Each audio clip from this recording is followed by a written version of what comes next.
ॐ शान्ताकारं भुजगशयनं पद्मनाभं सुरेशं विश्वाधारं गगनसदृशं मेघवर्णं शुभांगं लक्ष्मीकान्तं कमलनयनं योगिभिर्ध्यानगम्यं वन्दे विष्णुं भवभयहरं सर्वलोकैकनाथम्।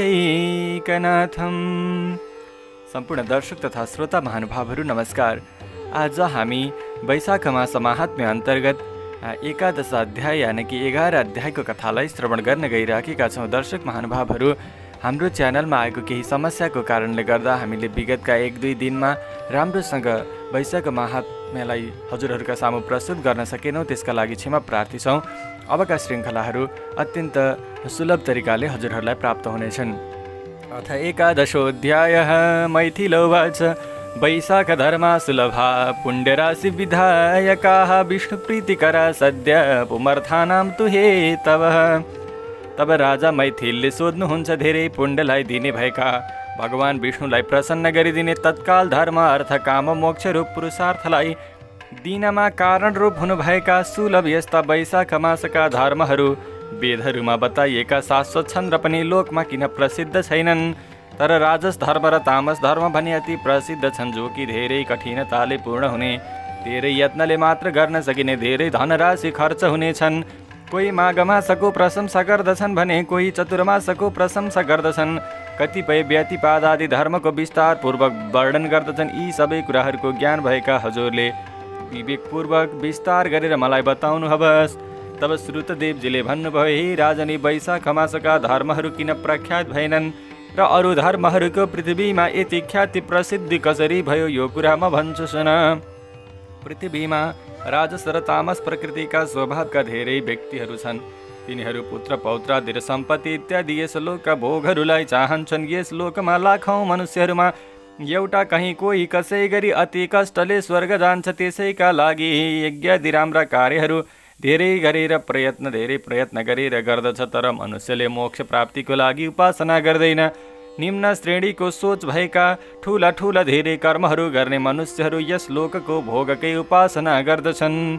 त्यसै कारणले गर्दा राजस र तामस धर्महरू प्रसिद्ध भए। तर हरि भगवानलाई प्रसन्न गर्ने भएका विभिन्न प्रकारका यी सात्विक धर्महरू प्रसिद्ध भएका छैनन्। निष्काम भावले गरिने सांसारिक र पारमार्थिक दुवै सुखलाई दिने वैशाख मासका धर्महरूको बारेमा देवमायाले मोहित भएका यी मूर्ख मनुष्यहरू जान्दैनन्। जसरी अधिकार प्राप्त भएपछि व्यक्तिका सबै मनोरथ सिद्ध हुन्छन्, त्यसरी नै मोहका लागि प्राप्त भएको आधिपत्यको स्थान पनि नष्ट हुँदैन भन्ने सोच्दछन्। सात्विक मानवहरूका लागि भनिएका वैशाख मासका धर्महरूको यस जगतमा प्रसिद्धि नहुनुमा जो कारण छ त्यो अहिले म भन्दछु। प्राचीन कालमा इक्ष्वाकु कुलका भूषण महान यशस्वी नृग महाराजका छोरा कुनै कीर्तिमान नामले विख्यात सार्वभौम राजा थिए। उनी इन्द्रियहरूलाई जितेका क्रोधजयी ब्राह्मणहरूका भक्त राजाहरूका उत्तम राजा थिए। एक दिन उनी शिकारमा आसक्त भएर डुल्दै जाँदा वशिष्ठजीको आश्रममा पुगे। मार्गमा जाँदै गर्दा निष्ठुर घाम भएर वैशाख मासमा ती महात्मा वशिष्ठका शिष्यहरूले बारम्बार गरिरहेका वैशाख मासका धर्म व्रतहरूलाई यिनले देखे। उनीहरू कहीँ प्याउ यानि कि पौषाला बनाउँदै थिए, कहीँ छाया मण्डप बनाउँदै थिए, कहीँ तटको छाँगो कुलेसोबाट ल्याएर निर्मल कुवा बनाउँदै थिए, कहीँ कहीँ वृक्षमुनि राम्ररी बसेका व्यक्तिहरूलाई पङ्खाले हावा गरिरहेका थिए, कहीँ व्यक्तिहरूलाई ओखोका लाक्रा प्रदान गर्दै थिए, कहीँ सुगन्धित चन्दनहरू र कहीँ फलहरू पनि दिँदै थिए, कहीँ मध्याहमा छाता दान गर्दै थिए त कहीँ सायंकालमा पन्ना यानि कि पिउने रस आदि पियाउँदै थिए, कहीँ पान सुपारीहरू दिँदै थिए त कहीँ आँखामा कपुरको लेपन लगाइदिँदै थिए। कतिपय राम्रो छाया हुन सक्ने घना वनमा सुन्दर आँगन सफा पारेर बढारिरहेका थिए। अरू कतिपय आगन्तुकहरूको सुखको लागि शीघ्रताले शीतल बालुवा बिछाइरहेका थिए। हे राजन, केही त आगन्तुकहरूका लागि रुखका हाँगामा पिङ लगाइदिएका थिए। अनेक कार्यमा संलग्न भएका तिनीहरूलाई देखेर राजाले हजुरहरू को हुनुहुन्छ भनेर सोधे। उनीहरूले उत्तरमा हामी वशिष्ठजीका शिष्यहरू हौँ भनेर भने। पुनः राजा कीर्तिमानले यो के गर्नुभएको भनेर सोधे। वशिष्ठजीका शिष्यहरूले उत्तरमा भने, सद्धर्मका कारणभूत भएका यी वैशाख मासमा गर्न बताइएका धर्महरूलाई हामीले शीघ्रताका साथमा गर्दैछौँ। यो सबै महामुनि वशिष्ठजीको आज्ञाले गरेका हौँ। यस्तो तिनीहरूले राजाहरूमा श्रेष्ठ राजा कीर्तिमानलाई भने राजा कीर्तिमानले यस धर्मको विषयमा राम्ररी जान्नका लागि फेरि सोधे, यस धर्मको आचरण गर्नाले मनुष्यलाई कुन फल प्राप्त हुन्छ र कुन देवता प्रसन्न हुन्छन्? यो सबै कुरा हजुरहरूले जस्तो सुन्नुभएको छ त्यसरी राम्ररी विस्तारपूर्वक मलाई भन्नुहोस्। यसरी राजा कीर्तिमानले सोधेपछि तिनीहरूले राजालाई उत्तर दिँदै भने, गुरुजीको आज्ञा अनुसार बाटामा राम्रो काम गरिरहेका हामीहरूलाई यहाँ प्रश्नोत्तरको अवकाश छैन। हजुरको जे इप्सित छ, जान्न इच्छा भएको छ, त्यो गुरुजीलाई नै गएर सोध्नुहोस्। महान यस भएका उहाँ नै तत्त्वतः यथार्थ रूपमा यिनी सबै धर्महरूलाई जान्नुहुन्छ र बताउन पनि सक्नुहुन्छ।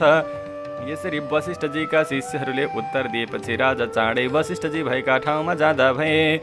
वशिष्ठजीको विद्या र योगले युक्त भएको पवित्र आश्रममा आउँदै गरेका राजालाई देखेर वशिष्ठजीको मन प्रसन्न भयो। अनुचरहरूले सहित आएका महात्मा राजाको वशिष्ठजीले विधिपूर्वक अतिथि सत्कार गर्नुभयो। आतिथ्य स्वीकार गरेर राम्ररी आसनमा बसिसकेपछि राजाले उहाँ गुरु वशिष्ठलाई सोधे। राजाले भने, बाटामा मैले हजुरका शिष्यहरूले गर्दै गरेको अत्यन्त कल्याणकारी महान आश्चर्यलाई देखेँ। उनीहरूले गरिरहेको शुभलाई धारण गर्ने त्यस कार्यको बारेमा सोद्धा उनीहरूले त्यस कार्यको बारेमा उत्तर दिएनन्। हामीहरूलाई यस धर्मको प्रशंसा गर्ने अवकाश छैन। हामीहरूलाई हाम्रा गुरुजीले बताए अनुसार कार्य गर्नुपर्नेछ। त्यसैले गुरुजी भएका ठाउँमा जानुहोस्, उहाँले बताउनुहुन्छ भनेर भने। तिनीहरूले यस्तो भनेको कारणले गर्दा शिकारमा आसक्त चित्त भएको म थकाइले गर्दा आतिथ्यको इच्छा लिएर हजुर भएका ठाउँमा आएको छु। मार्गमा हजुरका शिष्यहरूले गरेको यो पवित्र धर्म कार्यलाई मैले देखेँ। त्यसैले हे मुनीश्वर, यी धर्महरूका बारेमा सुन्ने इच्छा भयो, जान्ने इच्छा भयो। किनकि हजुर पनि आदरपूर्वक यी धर्महरूको आचरण गर्नुहुन्छ। त्यसै कारणले ती धर्महरू सुन्न चाहने विनम्र शिष्यलाई अरू श्रद्धा पनि गर्ने भएको मलाई हे मुनिश्रेष्ठ विस्तारपूर्वक बताउनुहोस्। यसरी इच्छाको कुलका राजाले महान यशस्वी वशिष्ठजीलाई सोधेपछि राम्रा प्रश्न गरिएका वशिष्ठ मुनिको मन अति प्रसन्न भयो र भन्नुभयो, हे राजन, आश्चर्यको कुरो हो, आज तिम्रो राम्रो शिक्षा पाएको बुद्धि राम्रो ठाउँमा लागेको छ, जसले गर्दा भगवान् विष्णुको कथामा र उहाँलाई मनपर्ने धर्मको आचरणमा तिमी बुद्धि निमग्न भएका छौ। निश्चय नै तिम्रा सुकृतहरू यानकी गरेका राम्रा कर्महरू फलित भएका छन्। यस्तो प्रकारले ती शिष्यसँग कुराकानी गरेर प्रसन्न भएका मुनिले ती राजालाई भने, हे भूमिपालक, जो अहिले तिमीले मलाई सोध्यौ त्यो म भन्दछु सुन। जसको श्रवण गर्नाले मात्र पनि प्राणीहरू समस्त पापहरूबाट मुक्त हुन्छन्, जो सांसारिक धर्महरूलाई छोडेर विषयहरूमा अनासक्त भावले रहन्छ र वैशाख मासमा नियमपूर्वक स्नान गर्दछ, त्यो भगवान् मधुसूदनको प्रिय हुन्छ। अङ्गहरूले सहित सबै धर्महरू गरेर जसले पनि वैशाख मासको आदर गरेन, स्नान दान पूजन आदि पुण्यकर्म नगरी जसले वैशाख मासको अनादर गर्यो, त्यस व्यक्तिदेखि हरि भगवान् प्रसन्न हुनुहुन्न। स्नान नगरी दान नगरी जसले वैशाख मास बिताउँछ, त्यो आफ्नै अनादर रूप कर्मले गर्दा अत्यन्त न्यून स्तरको बन्दछ। यसमा कुनै विचार गर्नु पर्दैन। वैशाख मासमा गर्न बताइएका महान धर्महरूद्वारा जसले भगवान् हरिको आराधना गर्दछन्, उनीहरूले ती वैशाखमा गरेका धर्महरूले भगवान् प्रसन्न हुनुहुन्छ र चाहेको कुरा पूर्ण गरिदिनुहुन्छ। लक्ष्मीजीका पति, जगतका स्वामी, पापका सम्पूर्ण समूहलाई नाश गर्ने भएका भगवान् धेरै प्रकारको प्रयास र धनले प्रसन्न हुनुहुन्न। वैशाख मासमा बताइएका सूक्ष्म धर्महरू गर्नाले भने प्रसन्न हुनुहुन्छ। भक्तिपूर्वक पूजित हुनुभएका भगवान् विष्णुले चाहेको सबै कुराहरू दिनुहुन्छ। हे राजन, त्यसै कारणले भगवान् मधुसूदनमा सदैव भक्ति गर्नुपर्दछ। जगतका स्वामी भगवानको जलले यानकि पानीले मात्र पूजा गरियो भने पनि सबै प्रकारका क्लेशहरूलाई नाश गरिदिनुहुन्छ। त्यसै गरी जसरी तिर्खा लागेको व्यक्तिले पानी पाउँदा प्रसन्न हुन्छ, त्यसरी नै भगवान् जलद्वारा प्रसन्न हुनुहुन्छ। कतिपय ठुला कर्महरू पनि थोरै फल दिने हुन्छन् भने कतिपय साना कर्महरू पनि धेरै फल दिनेवाला हुन्छन्। कर्मको भूरी हेतुत्वमा यानकि धेरै फल प्राप्त गर्नमा महाकर्म या सानो कर्म हेतु बन्दैन, परन्तु कर्मको स्वरूप हेरेर हुन्छ। कर्मको गति गहन गहिरो छ। वैशाख मासमा गर्न भनिएका यी धर्महरू थोरै प्रयासले धेरै खर्च नगरिकन हुने भए तापनि कल्याणकारी र भगवान् विष्णुलाई प्रसन्न गर्नेवाला छन्। हे पृथ्वी पालक, त्यसैले तिमी पनि वैशाख मासमा गर्न भनिएका धर्महरूलाई गर। अरू यी कल्याणकारी धर्महरूलाई तिम्रो राज्यमा रहने प्रजाहरूलाई पनि गराऊ। हे भूपति, धेरै प्रकारले सम्झाउँदा पनि जो अधम मनुष्य वैशाख मासमा गर्न भनिएका धर्महरूलाई गर्दैनन्, तिनीहरूलाई दण्ड प्रदान गरे। यसरी शास्त्रोक्त राम्ररी सबै आवश्यक कुराहरूलाई भनेर त्यसपछि वैशाख मासका लागि निर्देश गरिएका सबै धर्महरूलाई वशिष्ठजीले भन्नुभयो। ती समस्त धर्महरूलाई सुने गुरुको भक्तिपूर्वक राम्रोसँगले पूजा गरेर ती राजाले घरमा आएर सबै धर्महरूलाई गरे। हे राजन, निरञ्जन देवादिदेव केशव भगवानमा भक्ति भएका ती पृथ्वीपति राजाले देवताहरूका ईश्वर पद्मनाभ भगवान भन्दा अरूलाई देख्दैन थिए। हात्तीमाथि दमाह राखेर सेवकहरूद्वारा आफ्नो राज्यमा घोषणा गराए कि 8 वर्षभन्दा माथिको र 80 वर्ष नपुगेको मनुष्यले यदि मेष राशिमा सूर्य गएका बेला वैशाख मासको समयमा बिहानमा स्नान गर्दैन भने जो कोही मनुष्य भए पनि त्यो मबाट दण्डित हुनेछ। त्यसै गरी पिता होस् अथवा पुत्र, पत्नी, मित्र, चाहे जो कोही होस्, वैशाख मासको धर्मले रहित छ भने त्यो चोर डाकाहरू चाहिँ मबाट निग्रह गरिनेछ। प्रातःकालमा शुद्ध जलमा स्नान गरेर त्यसै गरी दान दिनु, त्यसै गरी शक्ति अनुसार पापलाई नाश गर्ने भएका पौशालाहरू निर्माण गर्नु, पौवाहरू निर्माण गर्नु, जलदान गर्नु भन्ने यस्तो घोषणा गराएर गाउँ गाउँमा वैशाख मासको धर्मलाई बताउने भएका ब्राह्मणहरूलाई प्रवेश गराएर 5-5 गाउँहरूको एक अधिकारी नियुक्त गरे। धर्म त्याग्नेहरूलाई दण्ड दिन 10 जना घोडचढीहरूलाई नियुक्त गरे। यसरी धर्म सबैतिर प्रवृत्त भयो र सार्वभौम राजाको शासनले यो धर्म वृक्ष सबै देशहरूमा विस्तारपूर्वक फैलिँदै बढ्यो। यस्ता राजाको राज्यमा जो कोही मनुष्यहरू कालगतिले मर्दछन् या प्रमादवसात अकालमै मर्दछन् भने पनि हे श्रेष्ठ राजा, ती अवश्य नै हरि भगवानको मन्दिर वैकुण्ठादि लोकमा जान्छन्। ती मानवहरूले चाँडै नै वैकुण्ठलाई प्राप्त गर्दछन्। मेषमा सूर्य गएको वैशाख मासमा कुनै कारणले भए पनि एकपल्ट मात्र पनि प्रातः स्नान गर्यो भने त्यो सबै पापहरूबाट मुक्त भएर भगवान विष्णुको परम पदमा जान्छ। एकपल्ट पनि वैशाख स्नान गर्यो भने त्यसले यमधर्म यानि कि नरक धर्मलाई प्राप्त गर्नु पर्दैन। हे राजन, त्यसरी मानवहरूलाई धर्म गराएर सूर्यवंशी राजाले यमराजको लेखलाई व्यर्थ बेकार गराइदिए यानि कि मेटिदिए। यस समयमा चित्रगुप्त पनि लेख्ने काम बिसाएका भएर प्रजाहरूको पहिले जो पाप जनित कर्महरू लेखिएका थिए ती सबैलाई मेटिदिए। एक क्षणमा नै वैशाख मासमा गरेका आफ्ना कर्ममा रहेका मनुष्यहरू सबै भगवान विष्णुको लोकमा जानाले गर्दा पापी प्राणीहरूले रहित भएर सबै नरकहरू खाली भए। वैशाख मासमा गरेका धर्मको प्रभावले गर्दा यमलोकको बाटो नै भग्न यानि कि यात्री रहित हुन थाल्यो। सबै व्यक्तिहरू निर्मल स्वरूप धारण गरेर भगवान हरिको पदमा जान थाले। त्यस्तै प्रकारले देवताहरूका स्वर्गादि जो लोकहरू थिए ती सबै पनि शून्य भए। यसरी स्वर्ग रित्तिएर नरक पनि रित्तिएपछि नारदजीले धर्मराजसँग गएर यस्तो भन्नुभयो, हे राजन, पहिले नरकमा जसरी क्रन्दन, रुनु, कराउनु आदि सुनिन्थ्यो त्यसरी अहिले किन सुनिँदैन? नराम्रा काम गर्नेहरूको कर्मको बारेमा जसरी लेखिन्थ्यो त्यसरी अहिले कहीँ पनि लेखिँदैन, केही पनि लेखिँदैन। यी चित्रगुप्त पनि मौन धारण गरेर मुनि झैँ किन रहेका छन्? हे राजेन्द्र, माया र दम्भ बढेका पाप कर्म गर्ने भएका मनुष्यहरू तपाईँका मन्दिर नरकमा अहिले किन आइरहेका छैनन्? त्यसको कारण भन्नुहोस्। महात्मा नारदजीले यस्तो वाक्य भनेपछि वैवस्वत यानि कि यमराजले केही दिन हुँदै भने, हे नारदजी, जो यो पृथ्वीमा अहिले राजा छन् ती पुराण पुरुषोत्तम ऋषिकेश भगवानमा अत्यन्त भक्ति गर्नेवाला छन्। तिनले दमाहा पिटाई आफ्ना प्रजाहरूलाई वैशाख मासको धर्म गर्नका लागि प्रतिबोधित गर्दैछन्। उनले यस्तो भेरी घोष लगाएका छन् कि 8 वर्षदेखि माथिको र 80 नपुगेको मनुष्यले जसले वैशाख मासको धर्मलाई गर्दैन त्यो मेरा दण्डको अधिकारी हुनेछ, यसमा संशय छैन भनेर यसरी भनेका कारणले गर्दा कुनै पनि जनताले त्यो धर्मको उल्लङ्घन गरेका छैनन्। वैशाख धर्म सेवन रूप कर्मले गर्दा सबै भगवानका प्रिय भएका छन्। यसको महात्म्य नै यस्तो छ कि यसको सेवन गर्ने सबै हरि भगवान यानि कि वैकुण्ठमा प्रवेश गर्दछन्, हरि भगवानको द्वारमा प्रवेश गर्दछन्। हे मुनिहरूमा श्रेष्ठ मुनि, तिनै राजाले गर्दा अहिले मेरो बाटो खाली भयो। ती राजाले नरकहरूलाई त जनशून्य गरे देवताहरूको लोक स्वर्गलाई पनि खाली गरिदिए। पापीहरूका कर्मको लेखन कर्मबाट लेखक चित्रगुप्तले विश्राम पाए। जो लेखिएका पापहरू थिए ती पनि मनुष्यहरूले वैशाख मासमा धर्माचरण गरेर मेटाए। हे मुनि, वैशाख मासमा गरेको धर्मको महात्म्य यस्तो छ। हे ब्राह्मण मनुष्यहरू, ब्रह्म हत्यादि पापहरूबाट सर्वथा मुक्त भएर वैशाख मासमा गर्नुपर्ने कर्महरूलाई गरेर भगवान विष्णुको परम पदमा जाँदैछन्। पापीहरूलाई दण्डित गर्ने भएका सोही म आज काठ जस्तो के गर्ने भन्ने उपायहीन भएको छु। मलाई कुनै उपाय देखा परेको छैन।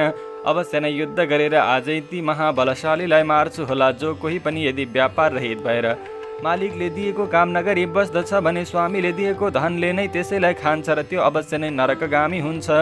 यदि भाग्यवशात यी मर्नेवाला छैनन् भने त्यसपछि ब्रह्माजी कहाँ गएर उहाँलाई उनले गरेको कृत्य सबै निवेदन गरेर त्यसपछि मात्र म ढुक्क हुनेछु। यस्तो भनेर ब्राह्मण देव नारदजीसँग सल्लाह गरेर अनुचरहरूले युक्त भएर यमराज पृथ्वीमा आए। भैँसीमाथि चढेका ती कालपुरुष भीषण यमदण्ड उठाएर मृत्यु, रोग, बुढापा आदि अति उत्कट पार्षदहरू र 50 करोड सङ्ख्या भएका यमदूतहरूका नायकहरूले घेरिएर ती यमराजजीले चाँडै नै ती राजर्षि राजाको सबै नगरहरूलाई घेरेर सबै लोकलाई डराउनमा सक्षम ठुलो स्वर भएको महाघोष नामक शङ्ख बजाए। ती राजर्षिले त्यो शङ्खको शब्दलाई सुनि यी विवस्वान सूर्यका पुत्र यम हुन् भन्ने जानेर आफ्नो सेना आदि सबै शक्तिहरू सजाएर क्रोधित हुँदै नगरबाट बाहिर आए। त्यहाँ ती दुईको रौँ खडा गरिदिने भयङ्कर युद्ध भयो। मृत्युकाल, अरू रोग र यमदूतका नायकहरूलाई पनि ती राजर्षिले एकै क्षणमा जितेर टाढैबाट भगाइदिए। त्यसपछि यमराज क्रोधित भएर रिसाउँदै स्वयं राजाको सामु आएर धेरै बाण वर्षा गर्दै युद्ध गर्न थाले र सिंहको चाहिँ भयङ्कर गर्जना पनि गरे। राजाले 3 बाणहरूले यमराजको पनि धनुष काटिदिए। फेरि यमराजले राजालाई मार्नका लागि ढाल र तरबार लिएर आए। त्यसरी आएको देखेर क्रोधित हुँदै राजाले यमराजको ढाल तरबार पनि काटिदिए। यमराजको निधारमा काल सर्पको समान एक बाणले हाने। यमराज त्यस बाणको आघातले आहत भएर क्रोधित हुँदै त्यसपछि कालदण्ड उठाएर त्यस दण्डलाई ब्रह्मास्त्रले अभिमन्त्रित गरेर ती राजामाथि छोडिदिए। तब हेर्ने मान्छेहरूमा हाहाकार मच्चियो। तब विष्णु भगवानले आफ्नो भक्त रक्षाका लागि चक्रलाई आदेश दिनुभयो। विष्णु भगवानले छोडेको चक्र त्यस समरको क्षेत्रमा आएर यमराजसँग त्यो यमको दण्डसँग युद्ध गरेर त्यस ब्रह्मास्त्रको पनि निवारण गरेर महान आश्चर्यले युक्त हजारौँ धार भएका ती चक्रले यमराजलाई नै मार्न थाले। त्यो देखेर देवभक्त भगवानका भक्त राजा डराएर तब अञ्जली जोडेर चक्रको स्तुति गर्न लागे। भगवान विष्णुको करकमलमा आभूषित हुनुहुने यी हजारौँ आरा भएका चक्र हजुरलाई कोटि कोटि नमस्कार छ। पहिले हरि भगवानले सबै लोकको रक्षाको लागि हजुरलाई धारण गर्नुभएको हो। हजुर महान बलशाली विष्णु भक्तसँग आज यमराजको रक्षा माग्दछु। नारायण देवसँग द्रोह गर्ने मानिसहरूका लागि निश्चित हजुर नै काल हुनुहुन्छ, अर्को छैन। त्यसैले हे जगतपति कृपा गरेर यी यमराजको रक्षा गर्नुहोस्। राजाले यसरी स्तुति गरिएका चक्र यमराजलाई राजाको नजिकमा छोडेर हे महाराज देवताहरूले देख्दा देख्दै वैकुण्ठमा गए। त्यसपछि यमराज अति उदास हुँदै ब्रह्माजीको सदन यानकी सत्यलोकमा गए। त्यहाँ ती यमराजजीले आत्मभावले अमूर्त भएर रहने र दिव्य देह धारण गरेर रहने दुवै प्रकारका प्राणीहरूले घेरिएर राम्ररी बस्नुभएका ब्रह्माजीलाई देखे। सबैका आश्रय हुनुभएका सारा चराचर जगतका बीच समस्त लोकहरूका पितामह विविध प्रकारका लोकपालहरू र दिक्पालहरूले उपासना गरिने भएका इतिहास र पुराण आदिले मूर्तिमान वेदहरूले मूर्त रूप धारण गरेका सरोवर, नदी, समुद्रहरूले, त्यसै गरेर देहधारी पिपल आदि असङ्ख्य वृक्षहरूले, बापी कुवा, पोखरीहरूले र देहधारी पर्वतहरूले, दिन र रातहरूले तथा पक्षहरू, मासहरू र संवत्सरहरूले, कला, काष्ठा र निमेषहरूले, अरू ऋतु, अयन, युगहरूले, सङ्कल्प विकल्पहरूले, आँखा खोल्नु र चिम्लन रूप हेराई चिम्लाइहरूले, वृक्षयोग करणहरूले, पूर्णिमा र औँसीहरूले, सुखहरू र दुःखहरू र भयहरूले, लाभहरू हानिहरू, विजय र पराजयहरूले, अरू सात्विक राजस र तामस गुणहरूले घेरिएर बस्नुभएका शान्ति मूढाति गोरहरूले र प्राकृत विकारहरूले, वायुदेवले र खकार पित्त आदि विकारहरूले घेरिनुभएका ब्रह्माजीलाई देखे। नयाँ बुहारी जसरी लजाउँछ त्यसरी नै लजाइ भएर यमराज तिनीहरूका मध्यमा प्रवेश गरे। त्यस बेला यमराज भूमितिर हेरेका मलिन मुख भएका देखिन्थे। आफ्ना सेवकहरूले सहित भएर सभामा प्रवेश गर्दै गरेका यमराजलाई देखेर त्यहाँ भएका सबैजना आश्चर्यचकित हुँदै परस्परमा भन्न थाले, के कारणले सूर्यपुत्र यम यहाँ आए? कहीँ सारा लोकहरूका रचयिता सबैका पितामह ब्रह्मदेवलाई हेर्न यानकी भेट्न त आएका होइनन्। यी जो सूर्यपुत्र यमराजी छन् यी त क्षणभर पनि निष्काम भएर बस्दैनन्। यस्ता यहाँ के कारणले आए? स्वर्गमा रहने देवताहरू सकुशल त छन्। अत्यन्त आश्चर्यको कुरा यो छ कि आज यिनको पाटी पनि पुछिएको छ। महान दीनताले समन्वित भएर यिनका लेखक चित्रगुप्त पनि पछि पछि आइरहेका छन्। अधर्मबाट डराउने धर्मात्माहरूले पनि यिनको पट कहिले पुछेका थिएनन्। जुन कुरा कहिले देखिएको थिएन, सुनिएको पनि थिएन, त्यो आज यहाँ उपस्थित भएको छ। ती ब्रह्मलोकका प्राणीहरूले यस्तो भन्दै गर्दा प्राणीहरूमाथि शासन गर्ने भएका ती सूर्यपुत्र यमराजजी ब्रह्माजीको अगाडि परेर भूमिमा परेर रक्षा गर्नुहोस् भन्दै रुँदै जसरी फेद काटिएको वृक्ष ढल्दछ त्यसरी नै साष्टाङ्ग गर्दै लडे। हे देवताहरूका स्वामी, मलाई पाटी पुछिएको बनाइदिएर म तिरस्कृत पनि भएको छु।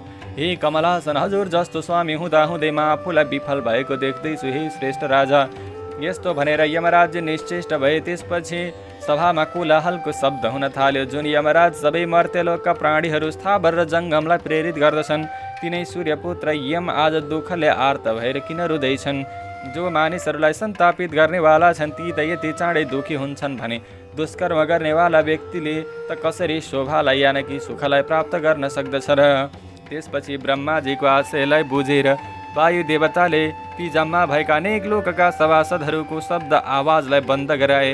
ती सबै लोकका प्राणीहरूलाई शान्त गरेर लोकमात्रका सूत्र रूप उदार बुद्धि भएका वायुदेवले आफ्नो विशाल दुवै भुजाले सूर्यपुत्र यमलाई बिस्तारै उठाएर ती विह्वल भएका यमराजलाई आसनमा बसाए।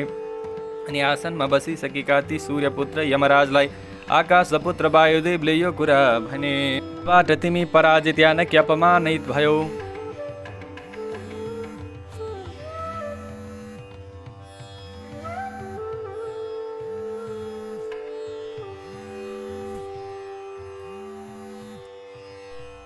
तिमी कोबाट अपमानित भयो? कसले तिमीलाई तिम्रो स्थानबाट हटायो? हे देव मर्त्यलोकका स्वामी, तिम्रो यो पटक कसले पट पुछिदियो? यानकि तिम्रो कपडा कसले खसालिदियो? हे तात, कुशकेतुका पुत्रका अगाडि यो केही शेष नराखी सबै कुरा भन, किनकि तिनै सबैका प्रभु छन्। अरू मेरा र तिम्रा पनि कर्ता भएका छन्। उनैले हे सूर्यपुत्र तिम्रो हृदयको दुःखलाई हटाइदिनेछन्। वायुदेवले यमराजलाई यसरी भनेपछि सूर्यपुत्र यमले कुशकेतुका छोराको मुखमा हेरेर अति दिन भएर गदगद कण्ठले यस्तो भने, जय जय श्री स्कन्द पुराणे वैशाख मास माहात्म्ये नारदम्बरीश संवादे कीर्तिमद् विजय वर्णनम नाम एकादशोऽध्याय। हरये नमः। सर्वे भवन्तु सुखिनः, सर्वे सन्तु निरामया, सर्वे भद्राणि पश्यन्तु, मा कश्चित् दुःखभाग् भवेत्। भगवानको कृपाले हजुरहरू सबैको कल्याण होस्। अर्को श्रृङ्खलामा हाम्रो फेरि भेट हुने नै छ। नमस्कार।